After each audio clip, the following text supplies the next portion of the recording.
ಸಸ್ಯಗಳು ಎಂದರೆ ಕಾಯಿಲೆ ಗುಣಪಡಿಸಲು, ಆರೋಗ್ಯವನ್ನು ಸುಧಾರಿಸಲು, ಚಿಕಿತ್ಸೆ ನೀಡಲು ಬಳಸಲಾಗುವ ಸಸ್ಯಗಳು. ಇವು ಸಾವಿರಾರು ವರ್ಷಗಳಿಂದ ಸಾಂಪ್ರದಾಯಿಕವಾಗಿ ಅಂದರೆ ಆಯುರ್ವೇದ, ಯುನಾನಿ ವೈದ್ಯ ಪದ್ಧತಿಗಳಲ್ಲಿ ಬಳಸಲಾಗುತ್ತದೆ.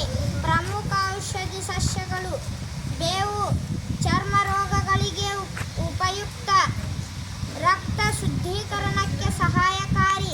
ತುಳಸಿ ಜ್ವರ, ಕೆಮ್ಮು, ಶೀತಕ್ಕೆ ಉಪಯುಕ್ತ, ರೋಗ ನಿರೋಧಕ ಶಕ್ತಿಯನ್ನು ಹೆಚ್ಚಿಸುತ್ತದೆ.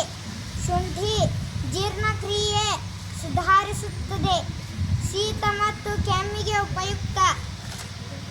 ಅರಿಶಿನ ಗಾಯಗಳಿಗೆ ಲೇಪನವಾಗಿ ಬಳಸುತ್ತಾರೆ, ಸೋಂಕು ನಿವಾರಕ ಗುಣವಿದೆ. ಔಷಧಿ ಸಸ್ಯಗಳ ಮಹತ್ವತೆ: ಪ್ರಾಚೀನ ನಾಗರಿಕತೆಗಳಿಂದಲೂ ಇವುಗಳನ್ನು ಚಿಕಿತ್ಸೆಗೆ ಬಳಸಲಾಗುತ್ತಿದೆ. ಇವು ನೈಸರ್ಗಿಕ ಉತ್ಪನ್ನಗಳಾಗಿದ್ದು ಆಧುನಿಕ ರಾಸಾಯನಿಕ ಔಷಧಿಗಳಿಗಿಂತ ಸುರಕ್ಷಿತವೆಂದು ಪರಿಗಣಿಸಲಾಗುತ್ತದೆ. ಇವು ಕೇವಲ ಔಷಧಿಯಾಗಿ ಮಾತ್ರವಲ್ಲದೆ